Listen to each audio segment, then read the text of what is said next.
Today marks a significant decision in my life. I have chosen to care for Amy and Yuri. Upon my husband's return, he brought along his sister and her child. He determined that we would share our home and provide support for them. I couldn't fathom how he could prioritize his sister and niece over our own daughter and me. It became unbearable. How could he neglect his responsibilities as a husband and father? I've reached my limit. I'll end this marriage myself. Thus begins my tale of retribution against my detestable, sister-fixated husband. My name is Amelia, and I've been wedded to Ethan for 5 years. Together, we have a precious 4-year-old daughter named Luna. Our daughter, born shortly after our marriage, is simply enchanting. She's the center of our universe. My husband and daughter, they're my cherished family. However, it appears my husband doesn't share the same sentiment. One evening, as I waited for my husband's return, Luna and I busied ourselves in the kitchen preparing curry. "Mommy, when will Daddy be home?" Luna inquired. And Daddy seems to be running late today. I wonder what's keeping him," I replied. It was unusual for my husband, who typically arrived straight home from work, to be absent even past 7:30 p.m. Still no response to my calls or messages. "Mommy, I'm hungry," Luna reminded me. "All right, sweetheart, let's go ahead and eat without Daddy tonight," I replied, trying to mask my disappointment. After finishing dinner with Luna and tidying up, my husband finally walked through the door. "Welcome back." "Wait, what?" I exclaimed in confusion. Standing beside Ethan were his sister Amy and her daughter, Yuri. They were burdened with an unusual amount of luggage. "Ethan, what's going on?" I stammered, struggling to comprehend the scene before me. He then dropped the bombshell. "From today onwards, we're taking care of Amy and Yuri." "What? Take care of them?" I'm lost. Why didn't he mention anything before bringing them home? This whole situation is beyond me, I struggle to articulate. "Support them." Why the suddenness? "I haven't heard a word about this," I added, feeling bewildered. It was a spur-of-the-moment decision. What choice did I have? Amy had a fallout with her husband, so she reached out to me, Ethan explained casually. "And for how long are we supposed to support them? We barely have enough space in our apartment," I pointed out, hoping he'd recognize the inconvenience. But my husband seemed unfazed. "Can't you let them use your room?" he suggested, as if it were the most obvious solution. "My room?" I echoed, incredulous. "You can move into Luna's room. Then we'll have a spare room for Amy and Yuri," my husband suggested, as if it were the simplest solution. I was speechless. Did he expect me to accept this without protest? Why should I tolerate all of this when we're the ones providing for them? It made no sense to me. With a forced smile, my husband ushered his sister and niece inside, saying, "Make yourselves at home from now on." Without a hint of apology for the abrupt intrusion, they made themselves comfortable on the couch, engrossed in the TV. I pulled my husband aside, whispering urgently, "Have you lost your mind? Taking in Amy and Yuri out of nowhere, and our budget is already tight." My husband let out a frustrated sigh, his expression turning sour. "Come on, Amy's in a tough spot, and you're acting so heartless. Can't you show a little compassion?" My husband chided. "It's not about lacking compassion. I don't mind them staying temporarily, but fully supporting them is a different matter. They should at least chip in for groceries," I argued. "What? You're being downright miserly. Amy's not even working. It's obvious she can't contribute," he retorted, accusing me of being stingy. "Your opinion doesn't concern me. My sister needs help. As the head of this household, I've decided to assist her, and you should respect that," he declared firmly, before diverting his attention to games with them. To add insult to injury, the curry I'd saved for tomorrow disappeared, devoured by my husband and his guests. Throughout the evening, I endured my husband's scolding. "Make sure you prepare more nutritious meals for my niece," he demanded. It struck me, had my husband ever shown this level of concern for our daughter's nutrition? Apparently, he could muster such care only for his beloved niece. My husband wholeheartedly sided with his sister, disregarding my feelings entirely. To make matters worse, he branded me as a miser for worrying about our finances. "She can't chip in for groceries because she's not working. That's not my problem. Regardless of their struggles, we can't afford to support them indefinitely for free," he stated bluntly. The next day, and the day after that, my husband doted on his sister and niece, barely acknowledging me and our daughter. "Amy, I picked up the cake you wanted," he announced. "Oh, thank you, Beacon. Amy replied, her gratitude directed solely at him. I spotted some toys from Yuri's favorite cartoon on sale. I couldn't resist getting them, my husband mentioned casually. Sure, go ahead, I replied, trying to hide my disappointment. The cake was exclusively for his sister and niece, and naturally, the toy was intended only for his niece. Both our daughter and his niece were around the same age, so it wasn't difficult to imagine that our daughter would also appreciate some cake and toys.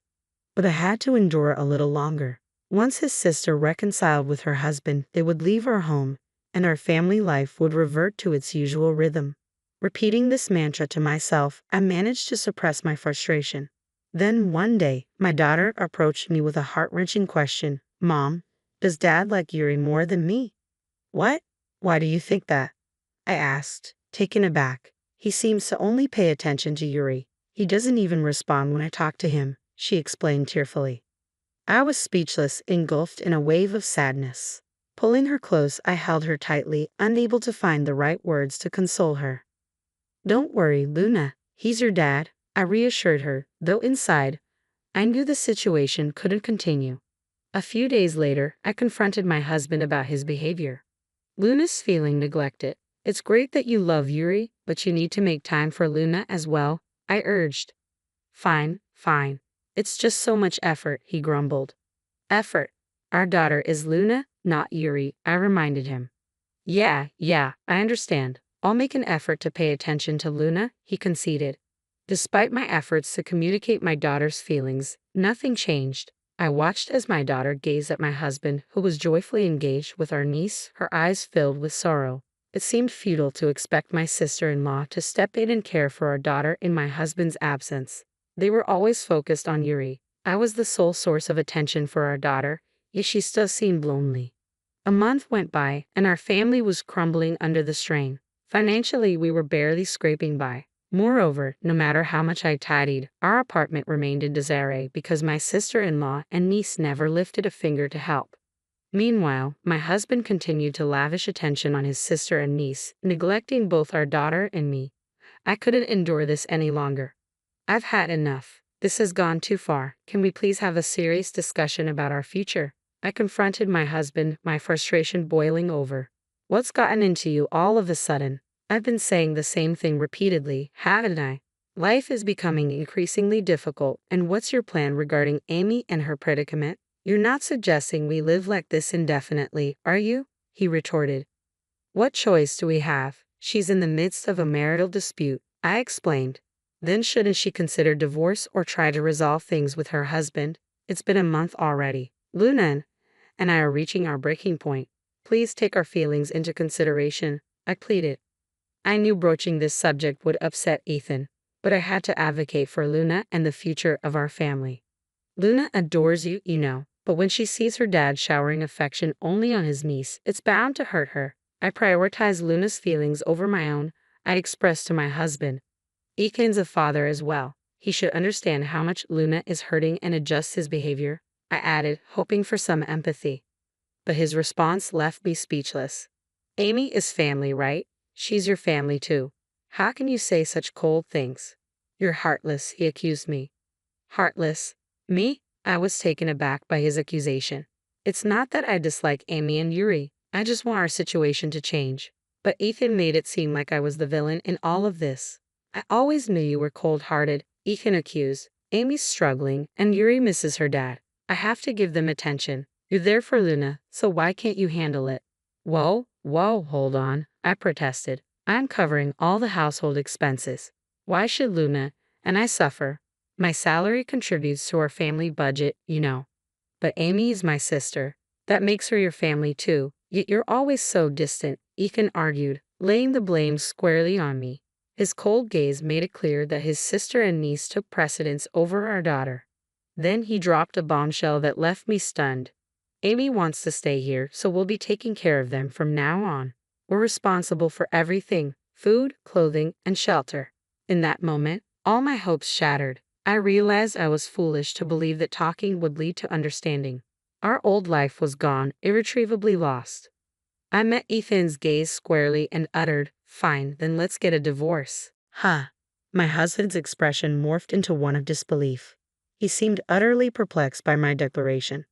After a tense silence, he stared at me incredulously. Divorce? What on earth are you suddenly talking about? You're joking, right?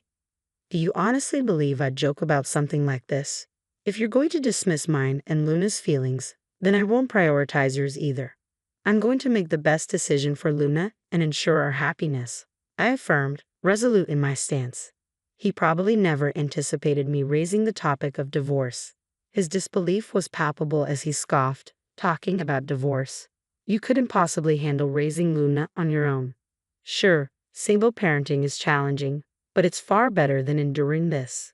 If you're serious, then go ahead and file for divorce. I'll even sign the papers. But remember, if you have a change of heart later and decide you don't want a divorce, it'll be too late, I asserted firmly. Do you really think I'd back down? I produced the papers I'd prepared earlier and handed them, along with a pen, to him. He froze upon seeing the divorce papers before him, making no move to fill them out. What's the matter? Aren't you going to fill out the papers? I pressed, urging him to take action. Oh no, he muttered, visibly shaken as I placed the pen in his hand. Come on, fill it out. You said you would, didn't you? No, I was just joking, he protested weakly. What a joke. You dared me to divorce you, claiming it'd be too late to change your mind later, and now you're too scared to follow through. Pathetic, I spat out in frustration. Shut up. I'll fill it out, okay? He snapped, scribbling his signature on the paper and thrusting it at me. There, I signed it. Happy now. Get out. You're annoying, he ordered, his irritation evident. I remained composed as I countered, No, you're the one who's leaving. What? Huh? What do you mean? Huh? He spluttered in disbelief. This apartment is under my name, remember? And since you started supporting your beloved sister, even with your contribution, we couldn't cover our living expenses, so I had to foot the rent alone. Yet you had the audacity to keep living here without any guilt. Are you stupid? Are you out of your mind? Suddenly, a voice interrupted our argument. Wait a minute, what's going on here? Amy, my sister-in-law, rushed over and grabbed Ethan by the collar.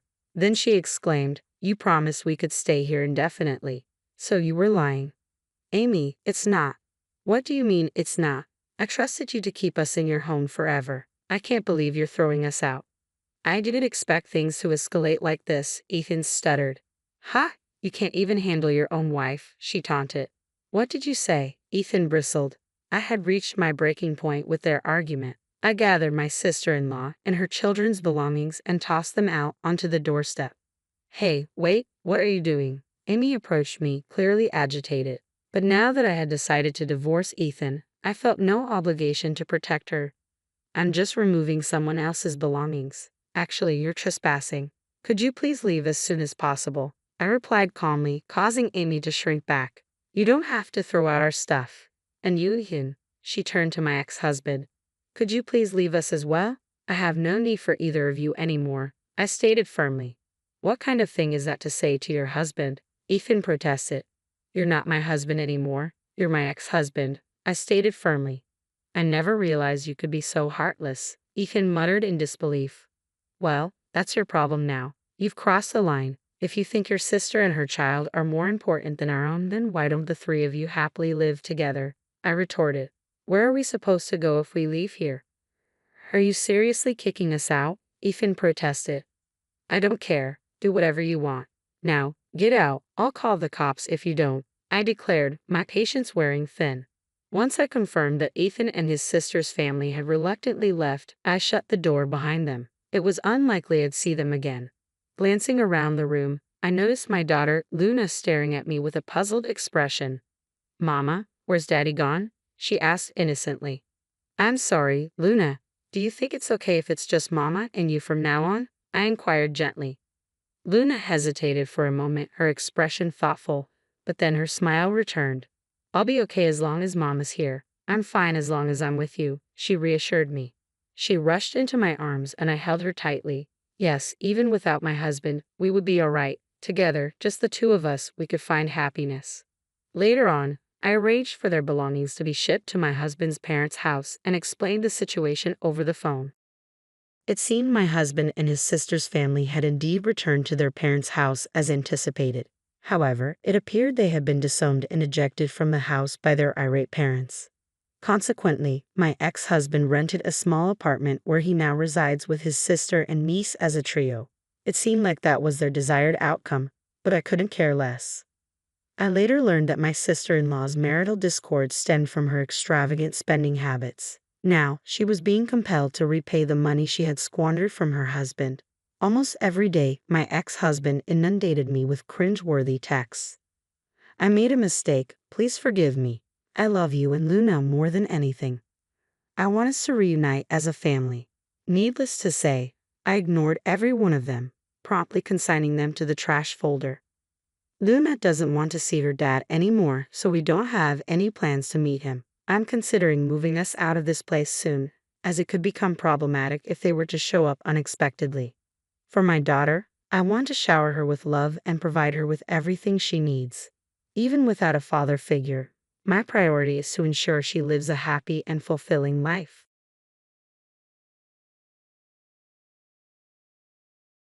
Upon arriving at my in-laws' residence, my husband and I were greeted warmly by my mother-in-law's smile.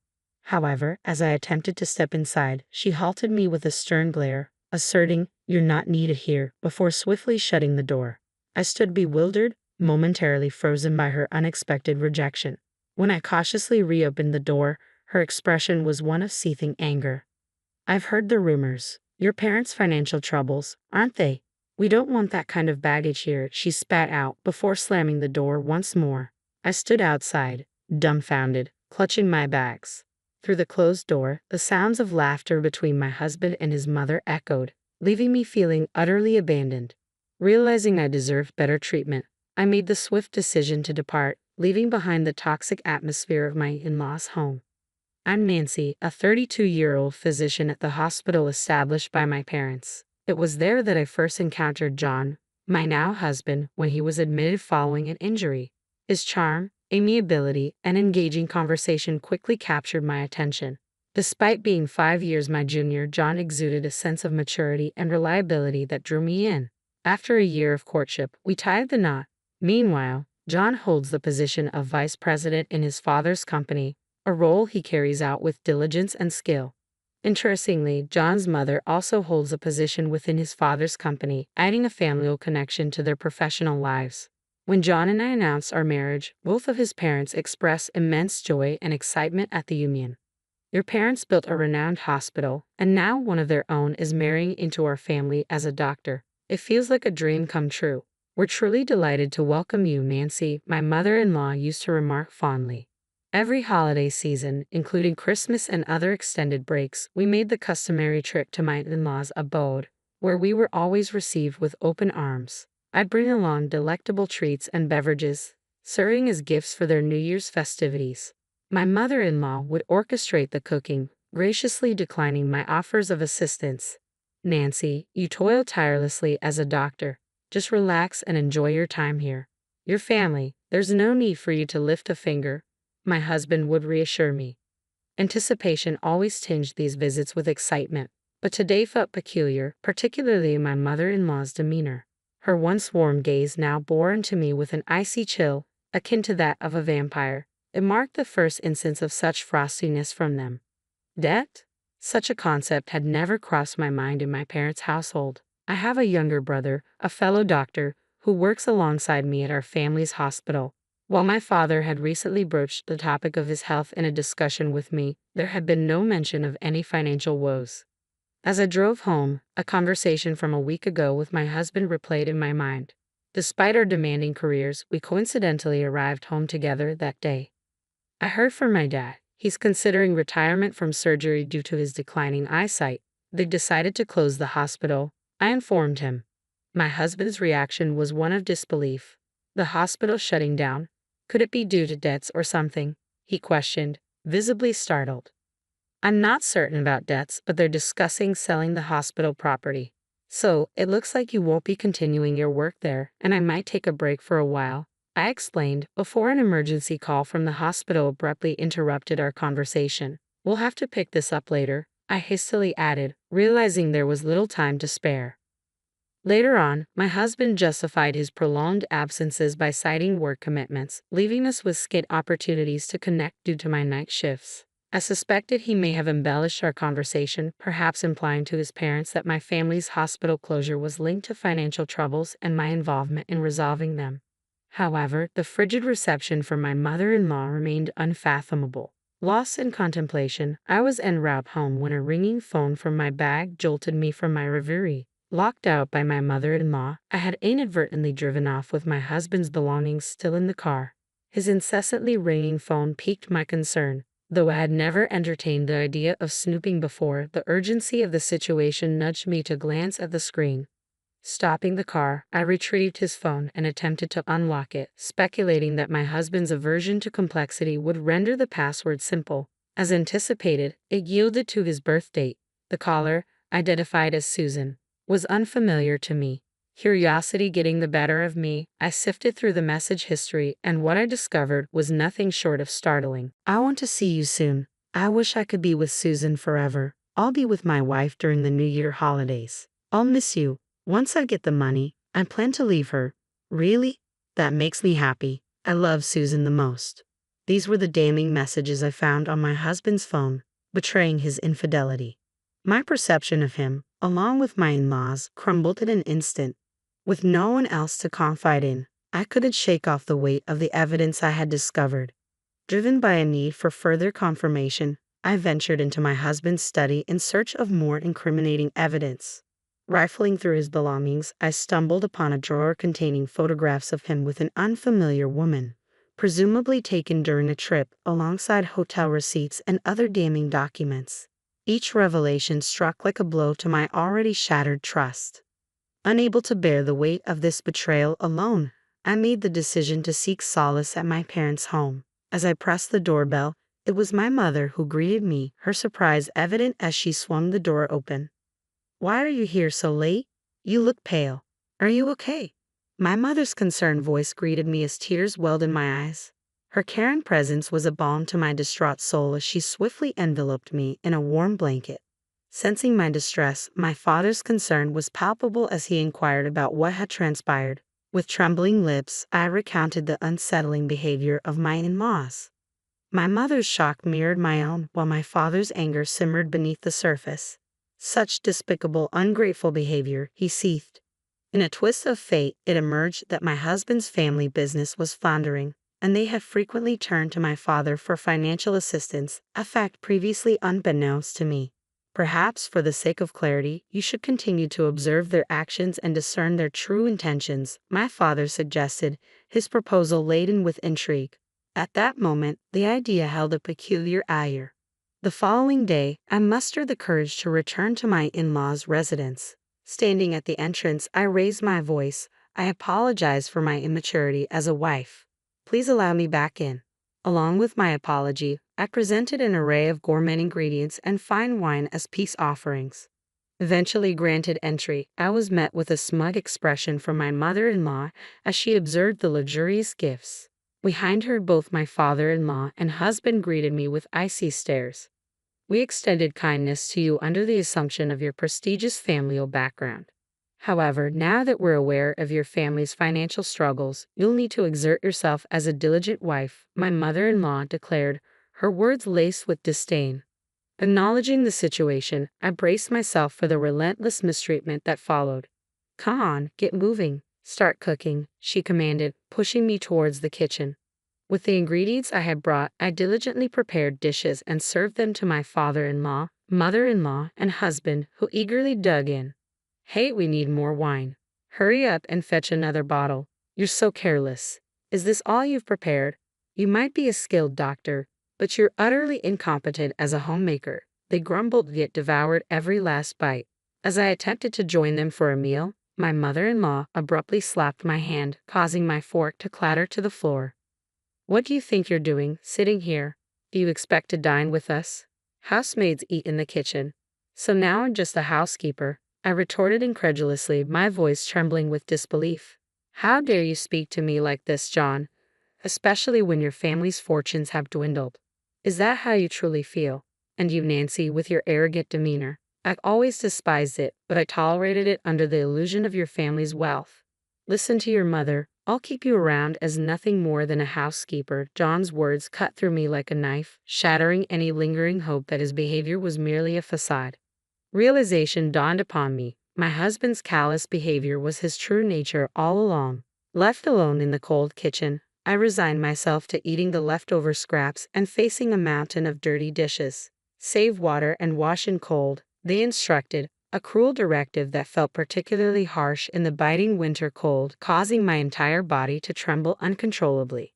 When night fell, my mother-in-law pointed towards a frigid shed devoid of any warmth or comfort. "Where's the bed?" I questioned, hoping for at least a semblance of decency.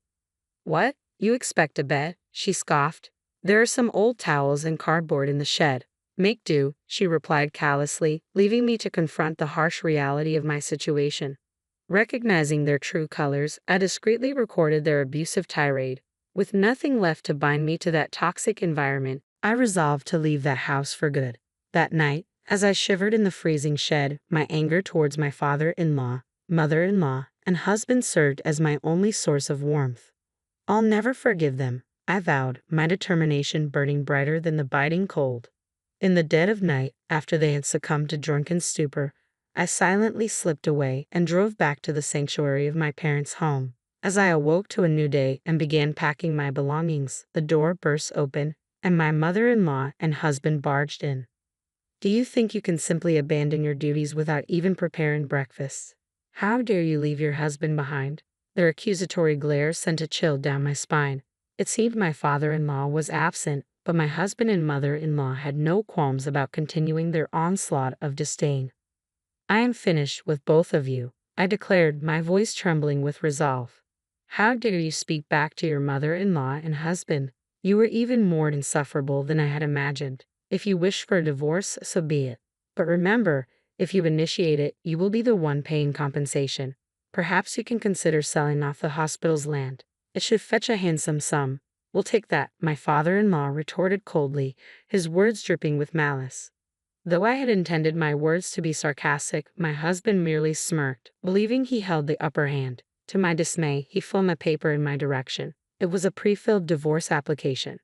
"If you refuse to comply with my demands, I will not hesitate to use this," he threatened, brandishing the document. "Very well, this clarifies things for me," I replied calmly, though my heart was heavy with disappointment. "What?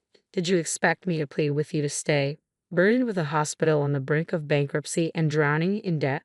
I have no choice but to hold on to you, isn't that right?" My husband's misconception of my intentions left me speechless. While it's true that my father retired and closed down the current hospital, we have plans to relocate to a new facility near the train station. Both my brother and I will continue our work there, with me serving as the director. Contrary to what you may have heard, we are far from being in debt. In fact, we possess more than enough assets to sustain us comfortably, I explained calmly, watching as my husband and mother-in-law's faces drained of color. This cannot be true. You deceived me," my husband stammered, his voice tinged with disbelief. I attempted to clarify, but you refused to listen and instead jumped to conclusions. "So your family is still affluent, is it? Then what?" My mother-in-law interjected anxiously, her panic evident. "Can we just forget everything that transpired yesterday and today? After all, we've always been on good terms, haven't we?" she pleaded, attempting to brush aside the events of the past few days. Her sudden change of heart struck me as laughable after enduring such insults.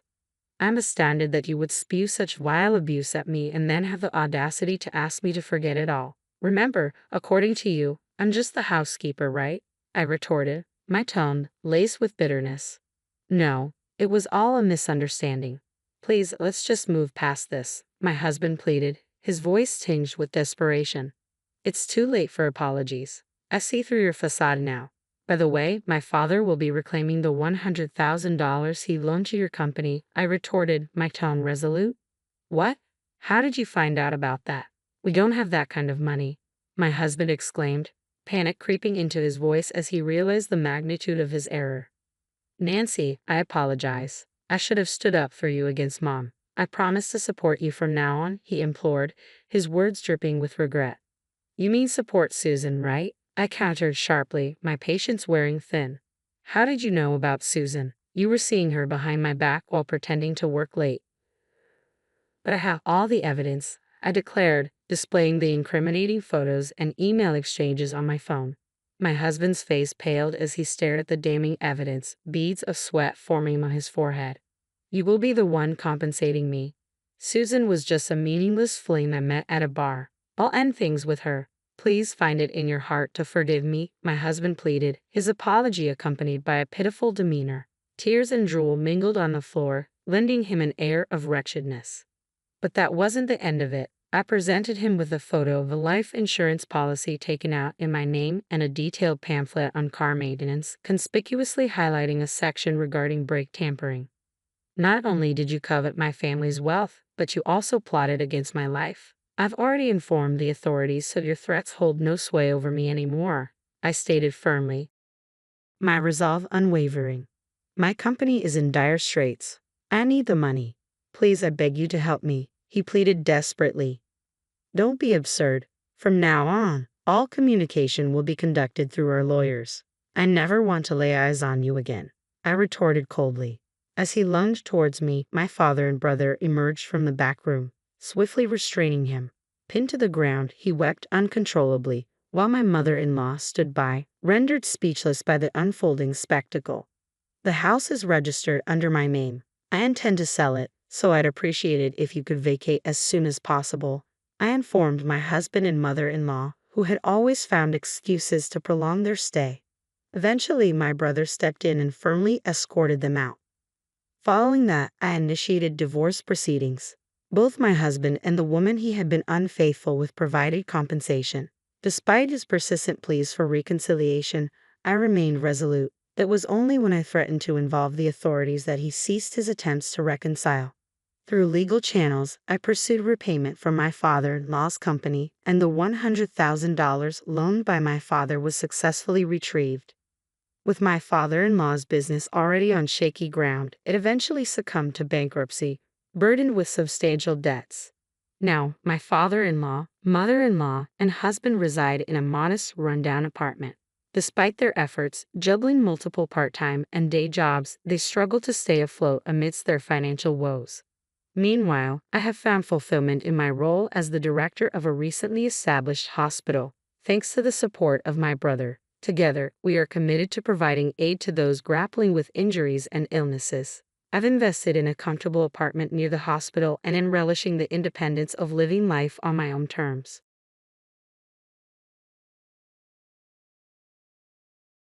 Head back home, you penniless, unemployed hag. What's the scam with you tagging along on this trip, Grady's? My disappointment in my family was as predictable as ever. Well, I'll give them a taste of their own medicine. While reveling in some solitary moments away from their company, I resolved to take matters into my own hands. Just then, my brother's voice chimed in on the phone. Hey, what's going on, sis? What have you done? My name's Lucy, a 30-year-old office worker, and for the past 3 years, I've been with someone special, Alan. He's a genuine gentleman who not only treats me with kindness but deeply cares for me. We first crossed paths in college. He was my senior, and I often turned to him for advice on work or personal matters. He always listened intently and offered wise counsel. As we transitioned into the working world, we kept in touch, meeting regularly. Then, one day, he confessed his feelings and we embarked on a relationship. Since then, our journey together has been blissful, filled with shared moments and dreams of a future together. Then came the day when Alan popped the question, Lucy, I want to spend the rest of my life by your side. Will you marry me? Yes, we both agreed, and the decision to tie the knot was made. Swiftly, we shared the news with our families. Nice to meet you, I'm Lucy, I introduced myself warmly. Oh, so we finally meet. Alan has talked a lot about you, his mother exclaimed with a smile. You're just as lovely as he described, I replied, feeling the hint of shyness. Don't sell yourself short. Come on in, make yourself at home, she insisted kindly. Thank you, I said gratefully. Alan had lost his father a few years back, leaving only his mother in the family home. I was anxious about meeting her, but she greeted me with open arms. Over tea and snacks, we engaged in a delightful conversation, easing any worries I had about fitting into the family.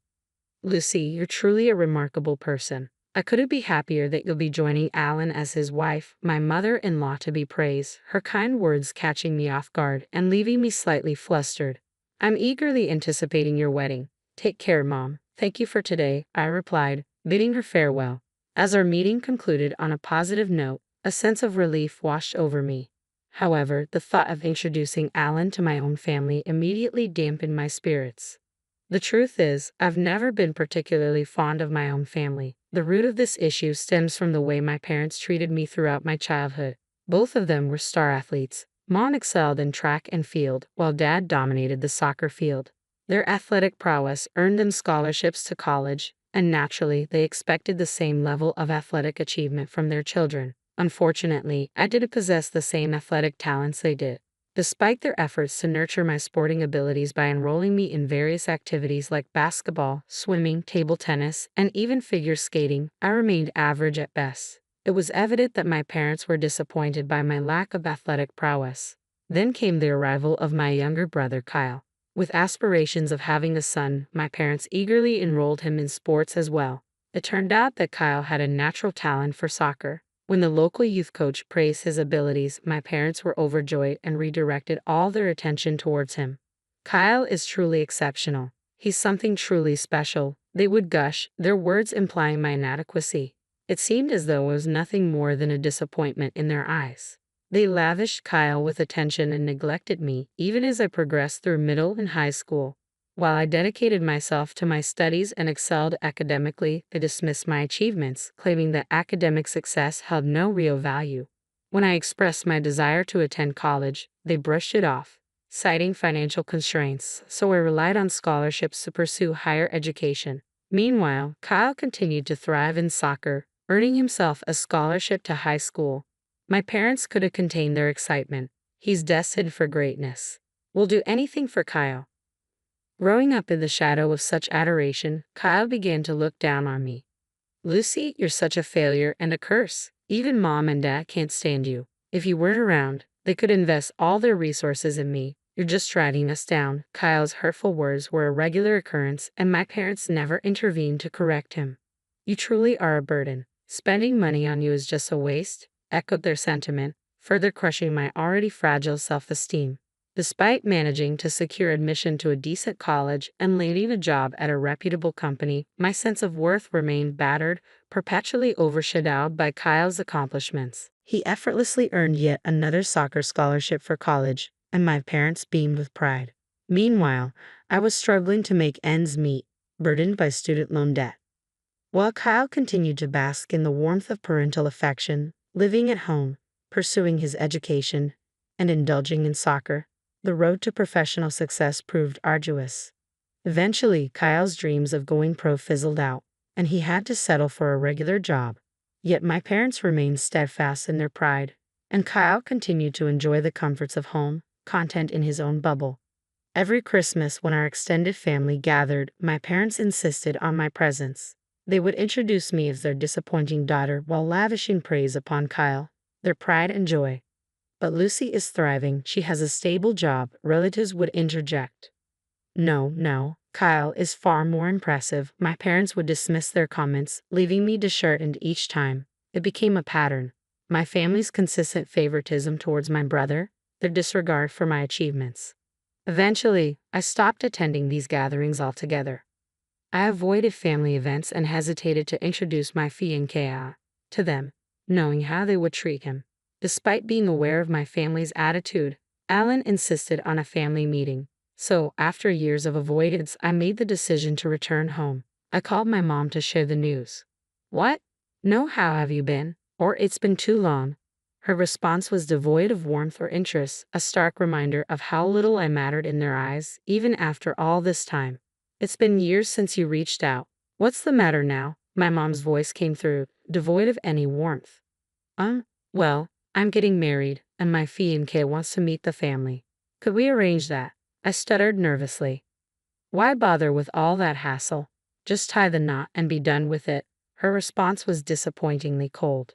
Just as I was processing her words, Kyle's voice cut in. Mom, who are you talking to? He inquired.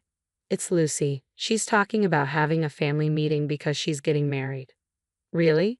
That sounds amusing. I'd love to see who this guy is. Let's invite them, Kyle chimed in, his tone dripping with sarcasm. Fine, if Kyle insists, my mom relented, her tone lacking enthusiasm. All right, you can come for the meeting, she added, a hint of obligation in her voice. After overhearing their conversation, I felt a whirlwind of emotions. Despite their lukewarm invitation, I reasoned that they did express some desire to see me. So, on my next day off, I made the decision to visit my family. Just be prepared for the worst. They might not treat you well, Alan cautioned me. Yeah, I understand. But from that brief phone call, it sounds like you have quite the family dynamic, I replied, trying to lighten the mood.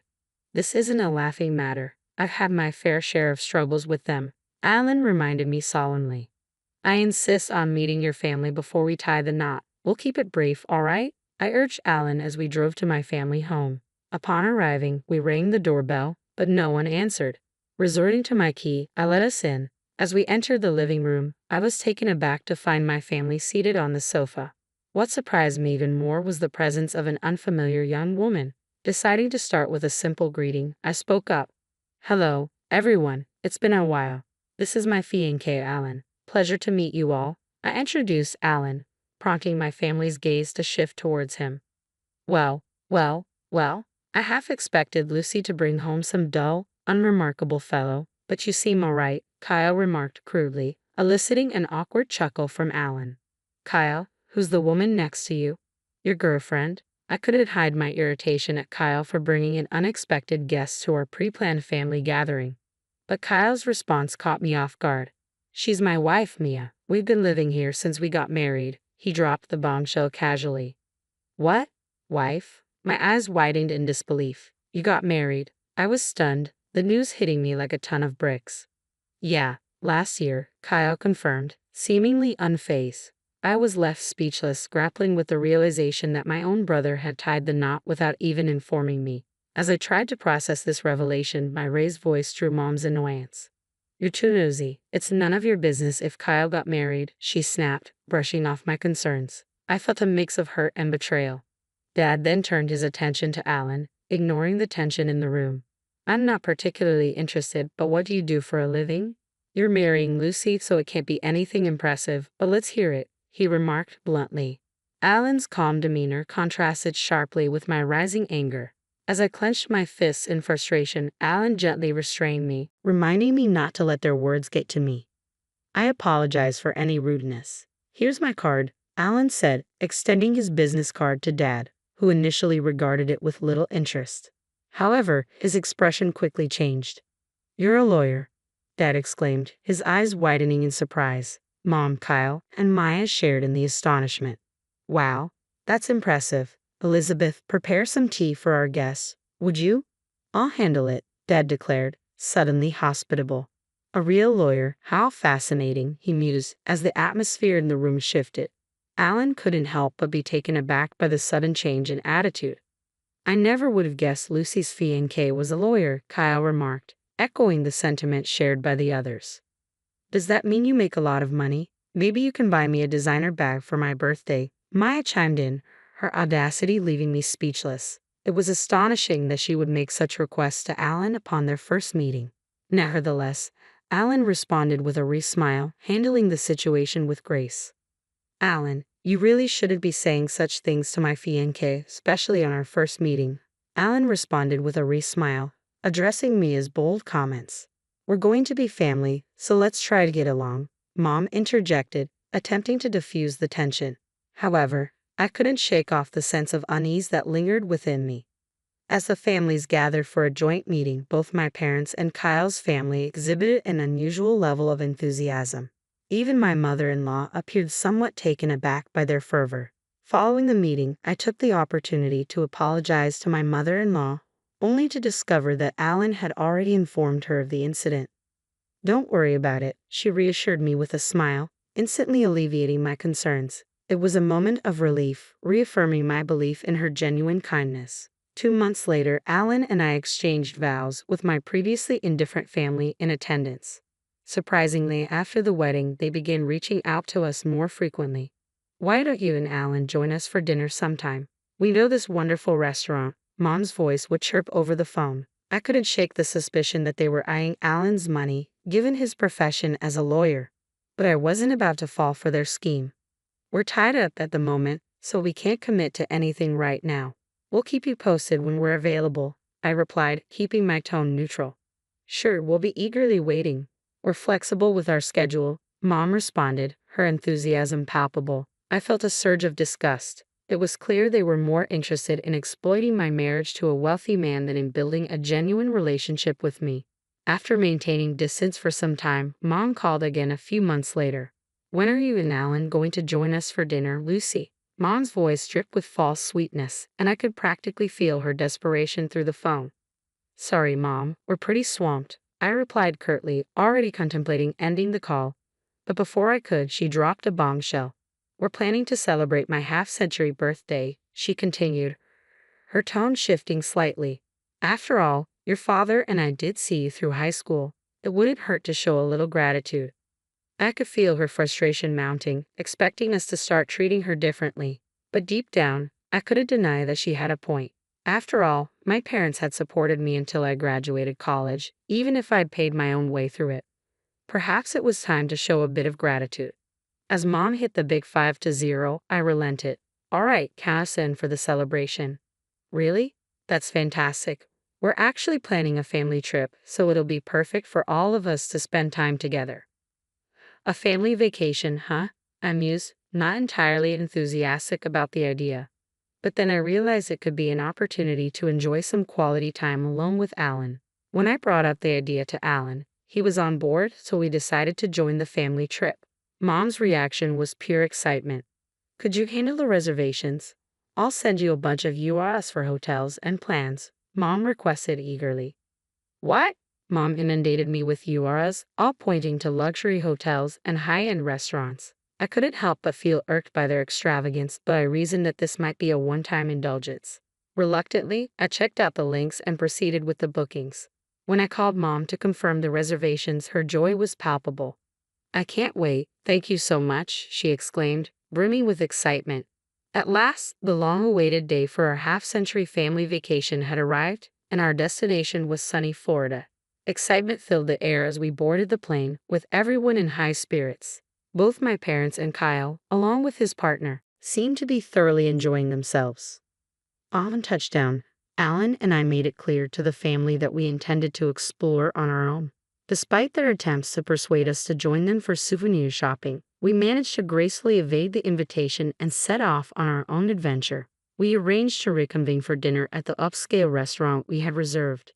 As Alan and I wandered the city, taking in its sights and sounds, time seemed to slip away effortlessly. Eventually, we made our way to the fancy restaurant where our parents and Kyle's family were already waiting. You're late, Mom chimed in sharply as we approached. Well, we still have 10 minutes until our reservation, Alan calmly pointed out. Suddenly, their demeanor shifted. We were talking to you, Mom retorted curtly. What? Our business is with Alan, not you. Mom's words cut through the air, her tone sharp and dismissive. Thank you for covering the expenses for this lavish dinner and hotel stay, Dad added, his gratitude directed solely towards Alan. Alan looked bewildered, while Kyle and the others turned their attention to me. You're finished here, Lucy. You don't deserve any of this. You're nothing but a burden, Kyle spat out angrily. What are you even talking about? I tried to reason, but their voices rose in unison. Get out of here, you jobless loser. You have no place on this trip. They berated me, their words dripping with disdain. Disgusted by my family's treatment, I realized their intentions to exclude me from the beginning. So this is how it's going to be, I thought to myself, feeling a surge of determination. You'll regret this. Without another word, I leaned in close to Alan and whispered, Fine, I'll leave now. Our parents and Kyle's family looked smug as they entered the restaurant with Alan, I remarked bitterly. Quickly, I made alternate arrangements. Thankfully, a decent hotel had a last-minute cancellation, so I secured a room and checked in. Settling into a cozy lounge with a picturesque view, I indulged in a cup of coffee to soothe my frayed nerves. It wasn't long before Kyle's call interrupted my moment of peace. What did you do, Lucy? Alan's gone. Kyle's voice sounded frantic. I have no idea. You know Alan, he's usually clueless but sharp when it counts, I replied, trying to keep my tone steady. Sure, but this is different. I told him I'm staying at another hotel, so he should join me, Kyle explained. Whenever you're kidding, Kyle, I retorted, feeling a surge of irritation. Kyle abruptly ended the call, leaving me to ponder the situation. Soon after, Alan appeared at my hotel, a mischievous grin adorning his face. Did it work? Were they mad? I asked eagerly. Yeah, they were furious. They're hopeless, Alan replied, shaking his head in disbelief. You were going to foot the bill, and they still acted like that, I exclaimed incredulously. Even Alan was taken aback by their behavior. We brushed it off and decided to treat ourselves to a meal at the hotel's fancy restaurant. Returning to our room, we unwound and woke up feeling rejuvenated the next morning. Eager to explore, we embarked on a sightseeing adventure. Wanting to avoid traveling back with our parents, we opted to change our flight to an earlier one. While waiting for our flight, Mom's furious voice pierced through the phone. Hello, what's going on? I thought you didn't require my assistance, I answered calmly.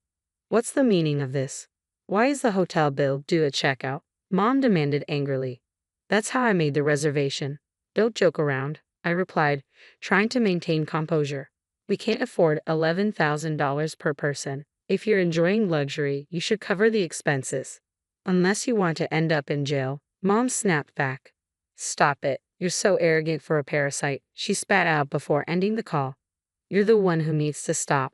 I had every intention of covering all the expenses for this trip as a gesture of gratitude for all the years you've supported me. But you ruined it by kicking me out, I asserted firmly. Wait, you were going to pay for everything. Mom's voice wavered with disbelief. That's exactly what I've been trying to tell you, I affirmed. There's no way you could afford something like that, Mom countered skeptically. Don't underestimate me. I work at the headquarters of a major corporation and hold a managerial position. I earn significantly more than Dad and have substantial savings, I explained calmly. Really? Mom was left speechless, but at that point, it hardly mattered. I had made my decision to sever ties completely. I have to board the plane now, so goodbye, I stated, ending the conversation abruptly. Wait, hold on, I muttered before swiftly ending the call and blocking all their numbers. Fortunately, they were unaware of our address or workplaces, preventing any unexpected visits. However, my Nave family made a reckless move by storming the law firm listed on Alan's business card. Their disruptive behavior led to chaos, with Kyle even causing damage to office equipment, resulting in their arrest. After indulging in an extravagant family trip, they now face the consequences of their actions, hefty damages and fines to pay. Dad and Kyle were subsequently terminated from their jobs, and now they all struggle to make ends meet with part-time employment, trapped in a cycle of poverty and constant conflict. It's a stark lesson in reaping what you sow. On the other hand, Alan and I continue to lead a contented life. I'm overjoyed to announce that I'm expecting, and we recently welcomed our beautiful daughter into the world, celebrating the momentous occasion with my supportive mother-in-law. Moving forward, I intend to cherish my true family, Alan, my mother-in-law, and our daughter, and embrace a life filled with happiness and fulfillment.